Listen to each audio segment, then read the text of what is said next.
ನಮಸ್ತೆ ಸ್ನೇಹಿತರೆ, ಇವತ್ತು ನಾವು ಕಲಿಕೆಯ ಬಗ್ಗೆ ತಿಳ್ಕೊಳ್ಳುವ. ಇದರಲ್ಲಿ ತುಂಬಾ ಮುಖ್ಯವಾಗಿರುವಂತಹ ಪ್ರಶ್ನೆಗಳಿದೆ. TET ಶಿಶು ವಿಕಸನ ಮತ್ತು ಬೋಧನಾಶಾಸ್ತ್ರದಲ್ಲಿ ಬರುವಂತಹ ಪ್ರಶ್ನೆಗಳೆಲ್ಲ ಇದರಲ್ಲಿದೆ. ನಾವು ಆದಷ್ಟು ಇವತ್ತು ಎಲ್ಲವನ್ನು ಕೂಡ ನೋಡ್ತಾ ಹೋಗುವ. ಕಲಿಕೆ ಮನುಷ್ಯನ ಜೀವನದಲ್ಲಿ ಒಂದಲ್ಲ ಒಂದು ರೀತಿಯಲ್ಲಿ ಬರುತ್ತಲೇ ಇರುತ್ತದೆ. ಕಲಿಕೆಗೆ ವಯಸ್ಸಿನ ಮಿತಿ ಇಲ್ಲ. ಅದು ಯಾರಿಂದ ಬೇಕಾದರೂ ಆಗಬಹುದು. ಅದು ಸಮಾಜದಿಂದ ಆಗಬಹುದು, ಗುರುಗಳಿಂದ, ಬಹುಮಾಧ್ಯಮಗಳಿಂದಲೂ ಕೂಡ ಆಗಬಹುದು. ಅರ್ಥ, ಗ್ರೇಡ್ಸ್ ಪ್ರಕಾರ ಅನುಭವಗಳಿಂದ ವರ್ತನೆಯಲ್ಲಿ ಉಂಟಾಗುವ ಬದಲಾವಣೆಯೇ ಕಲಿಕೆ ಅಂತ ಹೇಳಿದವರು ಗೇಟ್ಸ್. ಇನ್ನು ಕ್ರಾನ್ ಬ್ಯಾಮಕ್ ಅವರ ಪ್ರಕಾರ ತರಬೇತಿ ಮತ್ತು ಅಭ್ಯಾಸಗಳ ಮೂಲಕ ವರ್ತನೆಯ ಉಗಮ ಮತ್ತು ಮಾರ್ಪಾಟನ್ನು ಉಂಟು ಮಾಡುವ ಪ್ರಕ್ರಿಯೆ ಕಲಿಕೆ ಅಂತ ಹೇಳಿದ್ದಾರೆ. ಇನ್ನು ಕಲಿಕೆಯಲ್ಲಿ ಬರುವಂತಹ ಲಕ್ಷಣಗಳನ್ನು ನೋಡ್ತಾ ಹೋಗುವ.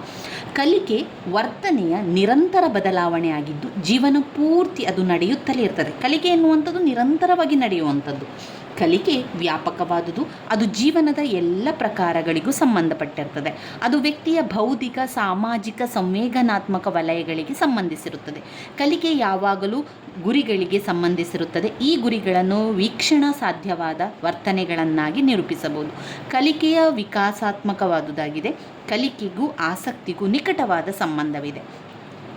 ಆ ವ್ಯಕ್ತಿ ಅವನಿಗೆ ಆಸಕ್ತಿ ಇಂದಿರುವ ವಿಷಯಗಳನ್ನು ಬೇಗ ಕಲಿಯುತ್ತಾನೆ. ಕಲಿಕೆಯ ವರ್ತನೆಯನ್ನು ಸರಿಯಾಗಿ ರೂಪಿಸುವುದು. ಕಲಿಕೆಗೆ ಬೇಕಾಗಿರುವ ಅಂಶಗಳೇನು? ಕಲಿಕೆಗೆ ಬೇಕಾಗಿರುವಂಥದ್ದು ಗುರಿ, ಪ್ರೇರಣೆ, ಅಡೆತಡೆ. ಪ್ರೇರಣೆ ಕೊಡಬೇಕು. ಪ್ರೇರಣೆ ಕೊಟ್ಟಾಗ ಕಲೀಲಿಕ್ಕೆ ತುಂಬಾ ಆಸಕ್ತಿ ಇರ್ತದೆ. ಗುರಿ, ವಿದ್ಯಾರ್ಥಿ BEdಲ್ಲಿ ಅತ್ಯುನ್ನತ ಶ್ರೇಣಿಯಲ್ಲಿ ಉತ್ತೀರ್ಣವಾಗಬೇಕು ಎಂಬ ಗುರಿ ಇಟ್ಟುಕೊಂಡಿದ್ದ. ಆದರೆ ಆ ಗುರಿ ಸಾಧನೆಗಾಗಿ ಶ್ರಮಪಟ್ಟು ಕಲಿಕೆ ಮಾಡಬೇಕಾಗುತ್ತದೆ. ಪ್ರೇರಣೆ ಎಂದರೆ ಶಿಕ್ಷಕರು, ತಂದೆ ತಾಯಿ, ಸ್ನೇಹಿತರಿಂದ ಕಲಿಕೆಗೆ ಉತ್ತಮ ಪ್ರೇರಣೆ ಸಿಕ್ಕರೆ ಆ ಮಗು ಇನ್ನಷ್ಟು ಕಲಿಕೆಗೆ ಕಡೆ ಗಮನವನ್ನು ಹರಿಸಲು ಮುಂದಾಗುತ್ತಾನೆ. ಅಡೆತಡೆಗಳು, ಗುರಿ ಮತ್ತು ಕಲಿಯುವ ವ್ಯಕ್ತಿಯ ನಡುವೆ ಅಡೆತಡೆಗಳು ಇರುತ್ತದೆ. ಈ ಅಡೆತಡೆ ಅಂದರೆ ಪರೀಕ್ಷೆ ದಾಟಿ ಕಲಿಕೆ ನಡೆಯುತ್ತಿರಬೇಕು.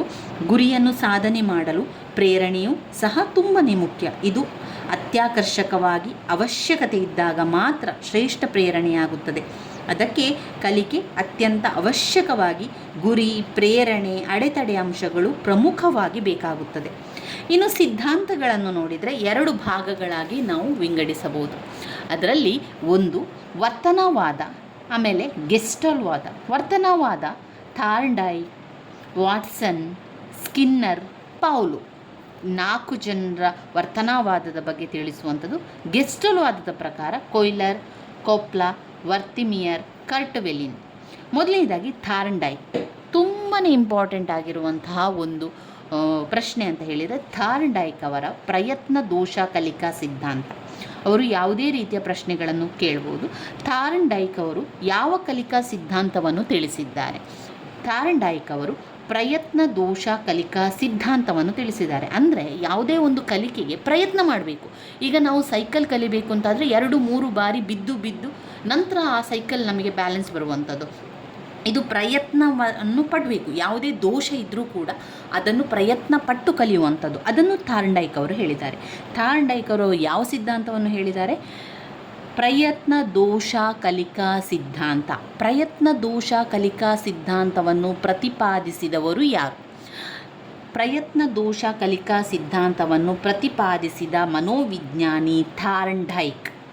ಅಮೇರಿಕಾದ ಪ್ರಸಿದ್ಧ ಮನೋವಿಜ್ಞಾನಿ ಎಡ್ವರ್ಡ್ ಲೀ ಥಾರ್ನ್ಡೈಕ್ ಅವರು ಮಕ್ಕಳ ಕಲಿಕೆಗೆ ಸಂಬಂಧಿಸಿದಂತೆ ಒಂದು ಸಿದ್ಧಾಂತವನ್ನು ಮಂಡಿಸಿದ್ದಾರೆ. ಆ ಸಿದ್ಧಾಂತವೇ ಪ್ರಯತ್ನ ದೋಷ ಕಲಿಕಾ ಸಿದ್ಧಾಂತ. ಪ್ರಯತ್ನ ದೋಷ ಕಲಿಕಾ ಸಿದ್ಧಾಂತದ ಅರ್ಥ, ಯಾವುದೇ ಒಂದನ್ನು ಕಲಿಯಲು ಹೊರಟಾಗ ಪ್ರಯತ್ನ ಮತ್ತು ದೋಷಗಳು ಎರಡೂ ನಡೆಯುತ್ತದೆ. ಪ್ರಯತ್ನಗಳ ಸಂಖ್ಯೆ ಹೆಚ್ಚಿದಷ್ಟು ದೋಷಗಳ ಸಂಖ್ಯೆ ಕಡಿಮೆಯಾಗುತ್ತದೆ. ಕೊನೆಗೆ ದೋಷ ಇಲ್ಲದೆ ಕಲಿಕೆ ಉಂಟಾಗುತ್ತದೆ. ಇದನ್ನೇ ಪ್ರಯತ್ನ ದೋಷ ಕಲಿಕೆ ಅಂತ ಕರೆಯುತ್ತೇವೆ. ಇದರ ಪ್ರಯೋಗವನ್ನು ನೋಡಿದರೆ ಯಾವ ಪ್ರಯೋಗಗಳನ್ನು ಮಾಡಿದ್ದಾರೆ ಥಾರ್ನ್ಡೈಕ್ ಅವರು? ಪ್ರಯೋಗಕ್ಕೆ ಬಳಸುವಂತಹ ಸಾಮಗ್ರಿಗಳು: ಒಂದು ಪೆಟ್ಟಿಗೆ, ಹಸಿದ ಬೆಕ್ಕು, ಒಣಮೀನು. ಪೆಟ್ಟಿಗೆ, ಹಸಿದ ಬೆಕ್ಕು ಮತ್ತು ಒಣಮೀನಿನಲ್ಲಿ ಹೇಳ್ತಾರೆ. ಹಸಿದ ಬೆಕ್ಕನ್ನು ಒಂದು ಪೆಟ್ಟಿಗೆಯಲ್ಲಿ ಬಂಧಿಸಲಾಗುತ್ತದೆ. ಆ ಪೆಟ್ಟಿಗೆಯಲ್ಲಿ ತಳದಲ್ಲಿರುವ 6 ಅಂಗುಲದ ಉದ್ದದ ಹಲಿಗೆಯ ಮೇಲೆ ಕಾಲಿಟ್ಟಾಗ ಬಾಗಿಲು ತೆರೆಯುವ ವ್ಯವಸ್ಥೆ ಇರ್ತದೆ. ವೈಶಿಷ್ಟ್ಯ: ಪೆಟ್ಟಿಗೆ ಹೊರಭಾಗದಲ್ಲಿ ಒಣ ಮೀನಿನ ತುಂಡನ್ನು ಇರಿಸಲಾಗಿದೆ. ಈಗ ಹಸಿದ ಬೆಕ್ಕು ಆ ಒಣ ಮೀನಿನ ತುಂಡನ್ನೇ ತೆಗೆದುಕೊಳ್ಳಲು ಎಲ್ಲ ಪ್ರಯತ್ನ ನಡೆಸಿ ಕೊನೆಗೆ ಆಕಸ್ಮಿಕವಾಗಿ ಆ ಹಲಿಗೆಯ ಮೇಲೆ ಕಾಲಿಡುತ್ತದೆ. ತಕ್ಷಣಕ್ಕೆ ಬಾಗಿಲು ತೆರೆದುಕೊಳ್ಳುತ್ತದೆ. ಬೆಕ್ಕು ಹೊರಬಂದು ಮೀನಿನ ತುಂಡನ್ನು ತಿಂದು ತೃಪ್ತಿ ಪಡೆಯುತ್ತದೆ. ಇದೇ ರೀತಿ 2-3 ಬಾರಿ ಹೀಗೆ ಬಂಧಿಸಿದಾಗ ಹೊರಬರಲು ಮಾಡುವ ಪ್ರಯತ್ನಗಳು ಕಡಿಮೆಯಾಗುತ್ತದೆ. ಯಾಕಂದರೆ ಅದಕ್ಕೆ ಅಭ್ಯಾಸ ಆಗಿರ್ತದೆ ನೋಡಿ.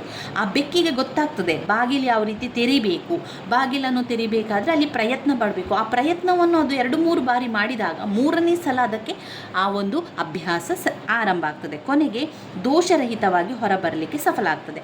ಅದನ್ನೇ ಥಾರ್ನ್ಡೈಕ್ ಅವರು ಹೇಳಿದ್ದಾರೆ, ಪ್ರಯತ್ನ ಪಟ್ಟರೆ ಎಲ್ಲ ದೋಷಗಳು ಹೋಗಿ ಅದು ಸರಿಯಾಗಲಿಕ್ಕೆ ಕಲೀಲಿಕ್ಕೆ ಸಹಾಯ ಆಗ್ತದೆ. ಪ್ರಯತ್ನ ದೋಷ ಕಲಿಕಾ ಸಿದ್ಧಾಂತವನ್ನು ಪ್ರತಿಪಾದಿಸಿದವರು ಥಾರ್ನ್ಡೈಕ್ ಅವರು.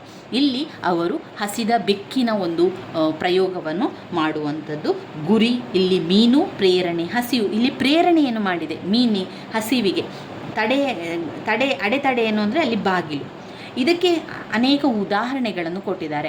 ಥಾರ್ನ್ಡೈಕ್ ಅವರ ಪ್ರಯತ್ನ ದೋಷ ಕಲಿಕಾ ಸಿದ್ಧಾಂತ 1, ಮಗು ನಡೆಯುವುದನ್ನು ಕಲಿಯುವುದು ಪ್ರಯತ್ನ ದೋಷ ಕಲಿಕೆ. ಅಡಿಗೆ ಮಾಡುವುದು, ಈಗ ಆರಂಭದಲ್ಲಿ ಅಡಿಗೆ ಮಾಡುವಂಥದ್ದು ಕಲಿಯುವುದು, ಅಂದವಾದ ಕೈ ಬರವಣಿಗೆ ಮಾಡುವುದು, ಸೈಕಲ್ ಸವಾರಿ ಮಾಡುವುದು. ಈ ರೀತಿಯ ಪ್ರಶ್ನೆಗಳನ್ನು ಕೂಡ TET ಪರೀಕ್ಷೆಗಳಲ್ಲಿ ಕೇಳಿದ್ದಾರೆ ಸ್ನೇಹಿತರೆ. ಮಗು ನಡೆಯುವುದನ್ನು ಕಲಿಯುವುದು ಇದು ಯಾರ ಒಂದು ಸಿದ್ಧಾಂತ? ಇದು ಥಾರ್ನ್ಡೈಕ್ ಅವರ ಪ್ರಯತ್ನ ದೋಷ ಕಲಿಕಾ ಸಿದ್ಧಾಂತದಲ್ಲಿ ಹೇಳಿರುವಂಥದ್ದು. ಅದರಿಂದ ಆ ರೀತಿಯ ಪ್ರಶ್ನೆಗಳನ್ನು ಕೂಡ ಕೇಳ್ತಾರೆ. ಈಗ ಅಡಿಗೆ ಮಾಡುವುದನ್ನು ಕಲಿಯುವುದು ಪ್ರಯತ್ನ ದೋಷ ಕಲಿಕಾ ಸಿದ್ಧಾಂತ. ಥಾರ್ನ್ಡೈಕರವರ ಪ್ರಯತ್ನ ದೋಷ ಕಲಿಕಾ ಸಿದ್ಧಾಂತ ಅಂದವಾದ ಕೈ ಬರವಣಿಗೆ, ಸೈಕಲ್ ಸವಾರಿ, ಮಗು ನಡೆಯುವುದನ್ನು ಕಲಿಯುವುದು, ಅಡಿಗೆ ಮಾಡುವುದನ್ನು ಕಲಿಯುವುದು ಎಲ್ಲ ಕೂಡ ಥಾರ್ನ್ಡೈಕ್ ಅವರ ಪ್ರಯತ್ನ ದೋಷ ಕಲಿಕಾ ಸಿದ್ಧಾಂತಕ್ಕೆ ಬರ್ತದೆ. ಈಜುವುದನ್ನು ಕಲಿಯುವುದು, ಆಮೇಲೆ ಡ್ರೈವಿಂಗ್ ಕಲಿಯುವುದು ಇದರಲ್ಲಿ. ಇನ್ನು ಥಾರ್ನ್ಡೈಕರವರು 3 ಕಲಿಕಾ ನಿಯಮಗಳನ್ನು ತಿಳಿಸ್ತಾರೆ. ತುಂಬಾ ಇಂಪಾರ್ಟೆಂಟ್ ಆಗಿರುವಂತಹ ಕಲಿಕಾ ನಿಯಮ ಥಾರ್ನ್ಡೈಕರವರ ಪ್ರಯತ್ನ ದೋಷ ಕಲಿಕಾ ಸಿದ್ಧಾಂತ ಅವರದು. ಅದು ಮಗು ನಡೆಯುವುದನ್ನು ಕಲಿಯುವುದು, ಅಡಿಗೆ ಮಾಡುವುದನ್ನು ಕಲಿಯುವುದು, ಆಮೇಲೆ ಅಂದವಾದ ಕೈಬರಹ, ಆಮೇಲೆ ಈಜು ಕಲಿಯುವುದು, ಡ್ರೈವಿಂಗ್ ಕಲಿಯುವಂಥದ್ದು, ಸೈಕಲ್ ಸವಾರಿ ಕಲಿಯುವಂಥದ್ದು ಇದೆಲ್ಲ ಕೂಡ ಪ್ರಯತ್ನ ದೋಷ ಕಲಿಕಾ ಸಿದ್ಧಾಂತದಲ್ಲಿ ಬರುವಂಥದ್ದು. ಇನ್ನು ಥಾರ್ನ್ಡೈಕರವರು 3 ಕಲಿಕಾ ನಿಯಮದ ಬಗ್ಗೆ ನಮಗೆ ತಿಳಿಸ್ತಾರೆ. ಸಿದ್ಧತಾ ನಿಯಮ, ಪರಿಣಾಮದ ನಿಯಮ, ಅಭ್ಯಾಸದ ನಿಯಮ. ಇದರಲ್ಲೂ ಕೂಡ ಅನೇಕ ಪ್ರಶ್ನೆಗಳನ್ನು ಕೇಳ್ತಾರೆ ಸ್ನೇಹಿತರೆ. ಸಿದ್ಧತಾ ನಿಯಮದ ಬಗ್ಗೆ ಸಿದ್ಧತಾ ನಿಯಮದ ಬಗ್ಗೆ ತಿಳಿಸಿದವರು ಯಾರು? ಆಗ ಥಾರ್ನ್ಡೈಕ್. ಅಭ್ಯಾಸದ ನಿಯಮದ ಬಗ್ಗೆ ತಿಳಿಸಿದವರು ಥಾರ್ನ್ಡೈಕ್. ಪರಿಣಾಮ ನಿಯಮದ ಬಗ್ಗೆ ತಿಳಿಸಿದವರು ಯಾರು? ಥಾರ್ನ್ಡೈಕ್ ಅವರು. ಕಲಿಕಾ ನಿಯಮವನ್ನು ತಿಳಿಸಿದವರು ಥಾರ್ನ್ಡೈಕ್. ಈ ಕಲಿಕಾ ನಿಯಮದಲ್ಲಿ ಎಷ್ಟು ನಿಯಮಗಳಿದೆ? 3 ನಿಯಮಗಳಿದೆ. ಯಾವುದೆಲ್ಲ? 1 ಸಿದ್ಧತೆ, 2 ಪರಿಣಾಮ, 3 ಅಭ್ಯಾಸ. ಏನಿದು ಸಿದ್ಧತೆ, ಪರಿಣಾಮ, ಅಭ್ಯಾಸ? ಅವುಗಳನ್ನು ನಾವು ನೋಡ್ಕೊಳ್ಳುವ.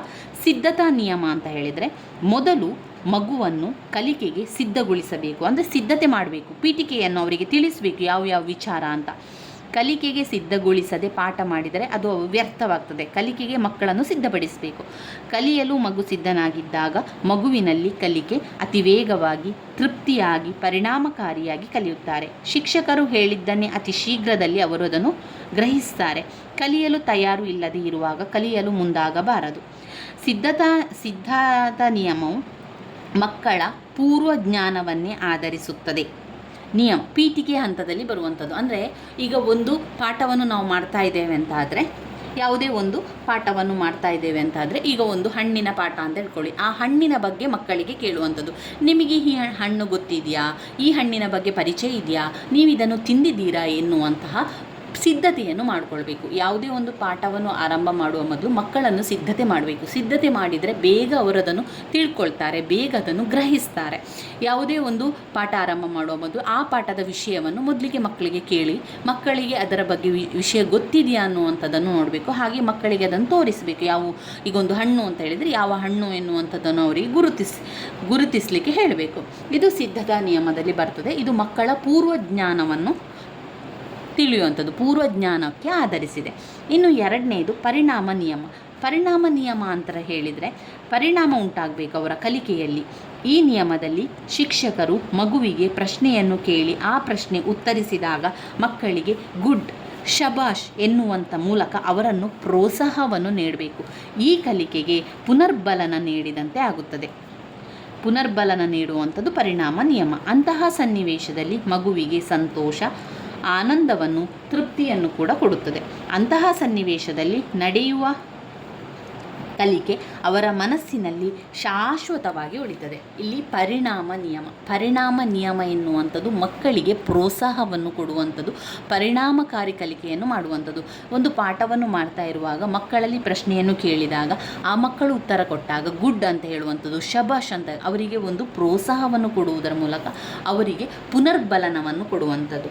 ಸಿದ್ಧತಾ ನಿಯಮ ಮಕ್ಕಳ ಪೂರ್ವಜ್ಞಾನಕ್ಕೆ ಆಧರಿಸಿದೆ, ಪರಿಣಾಮ ನಿಯಮವು ಮಕ್ಕಳ ಪುನರ್ಬಲನಕ್ಕೆ ಆಧರಿಸಿದೆ.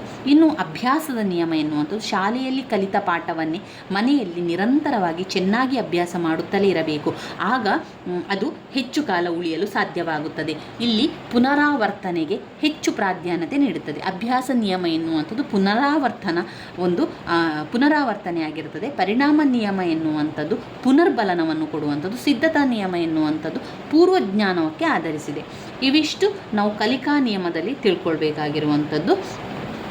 ಥಾರ್ನ್ಡೈಕರವರ, ಮತ್ತೊಮ್ಮೆ ಹೇಳ್ತಾ ಹೋಗ್ತೇನೆ, ಥಾರ್ನ್ಡೈಕರವರು 3 ಕಲಿಕಾ ನಿಯಮದ ಬಗ್ಗೆ ತಿಳಿಸ್ತಾರೆ. 1 ಸಿದ್ಧತಾ ನಿಯಮ, 2 ಪರಿಣಾಮ ನಿಯಮ, 3 ಅಭ್ಯಾಸ ನಿಯಮ. ಸಿದ್ಧತಾ ನಿಯಮ ಮಕ್ಕಳ ಪೂರ್ವಜ್ಞಾನಕ್ಕೆ ಆಧರಿಸಿದೆ. ಮಕ್ಕಳಿಗೆ ಪಾಠ ಮಾಡುವ ಮೊದಲು ಪೀಠಿಕೆಗಳನ್ನು ಹೇಳುವಂಥದ್ದು, ಮೊದಲೇ ಅವರಿಗೆ ವಿಷಯವನ್ನು ತಿಳಿಸುವಂಥದ್ದು. ಪರಿಣಾಮ ನಿಯಮದಲ್ಲಿ ಪರಿಣಾಮಕಾರಿಯಾದ ಬೋಧನೆ ಮಾಡುವಂಥದ್ದು, ಪ್ರಶ್ನೆಗಳನ್ನು ಕೇಳಿ ಉತ್ತರ ಹೇಳಿದಾಗ ಅವರಿಗೆ ಶಬಾಷ್, ಗುಡ್ ಅಂತ ಹೇಳುವುದರ ಮೂಲಕ ಪುನರ್ಬಲನವನ್ನು ಕೊಡುವಂಥದ್ದು, ಪುನರ್ಬಲನಕ್ಕೆ ಸಂಬಂಧಿಸಿದೆ. ಇನ್ನು ಅಭ್ಯಾಸದ ನಿಯಮ ಅಂತ ಹೇಳಿದರೆ ಪಾಠ ಮಾಡಿದ್ದನ್ನು ಮಕ್ಕಳು ಮನೆಯಲ್ಲಿ ಕಲಿಯುವಂತೆ ಅವರಿಗೆ ಪ್ರೋತ್ಸಾಹವನ್ನು ನೀಡುವಂಥದ್ದು, ಅವರು ಪುನರಾವರ್ತನ ಅಭ್ಯಾಸವನ್ನು ಮಾಡಲಿಕ್ಕೆ ಅವರಿಗೆ ಪ್ರೇರಣೆಯನ್ನು ಕೊಡುವಂಥದ್ದು. ಇದು ಅಭ್ಯಾಸ ನಿಯಮ. ಇವಿಷ್ಟು ನಮ್ಮ ಥಾರ್ನ್ಡೈಕರ್ ಅವರ ಪ್ರಯತ್ನ ದೋಷ ಕಲಿಕಾ ಸಿದ್ಧಾಂತದಲ್ಲಿ ಎಲ್ಲ ಬರುವಂಥದ್ದು, ಕಲಿಕಾ ನಿಯಮವೂ ಕೂಡ ಬರುವಂಥದ್ದು. ಇನ್ನು ನಾವು ಕಲಿಬೇಕಾಗಿರುವಂಥದ್ದು ಸೋಪಾದಿತ ಅನುಬಂಧ ಕಲಿಕೆ ಸಿದ್ಧಾಂತ.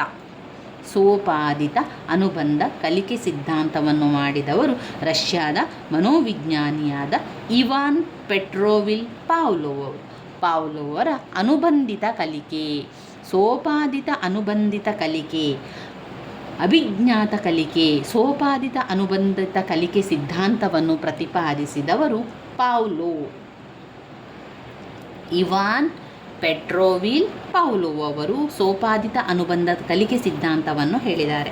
ಇದರ ಅರ್ಥ ಸಹಜ ಉದ್ದೀಪನದ ಜೊತೆಗೆ ಇದ್ದಾಗ ಅಸಹಜ ಅನುಕ್ರಿಯೆ ಬರುತ್ತದೆ. ಇಂತಹ ಕಲಿಕೆಗೆ ಸೋಪಾದಿತ ಅನುಬಂಧ ಕಲಿಕೆ ಸಿದ್ಧಾಂತ ಅಂತ ಕರೆಯುತ್ತಾರೆ. ನಾವು ಈ ಒಂದು ಸೋಪಾದಿತ ಅನುಬಂಧ ಕಲಿಕೆ ಸಿದ್ಧಾಂತವನ್ನು ಮುಂದಿನ ವಿಡಿಯೋದಲ್ಲಿ ತಿಳ್ಕೊಳ್ಳುವ ಸ್ನೇಹಿತರೆ. ಇವಾಗ ನೀವು ಸರಿಯಾಗಿ ಥಾರ್ನ್ಡೈಕರ್ ಅವರ ಪ್ರಯತ್ನ ದೋಷ ಕಲಿಕಾ ಸಿದ್ಧಾಂತದ ಬಗ್ಗೆ ಸರಿಯಾಗಿ ಕಲಿತುಕೊಳ್ಳಿ. ವೆರಿ ಇಂಪಾರ್ಟೆಂಟ್ ಆಗಿರುವಂತಹ ಒಂದು ಸಿದ್ಧಾಂತ ಥಾರ್ನ್ಡೈಕ್ ಅವರ ಪ್ರಯತ್ನ ದೋಷ ಕಲಿಕಾ ಸಿದ್ಧಾಂತ. ನನ್ನ ವಿಡಿಯೋಸ್ ಎಲ್ಲ ನಿಮಗೆ ಇಷ್ಟ ಆಗಿದ್ದರೆ ಲೈಕ್ ಕೊಡಿ, ಶೇರ್ ಮಾಡಿ, ಸಬ್ಸ್ಕ್ರೈಬ್ ಮಾಡಲಿಕ್ಕೆ ಮರಿಬೇಡಿ ಸ್ನೇಹಿತರೆ. ಧನ್ಯವಾದಗಳು.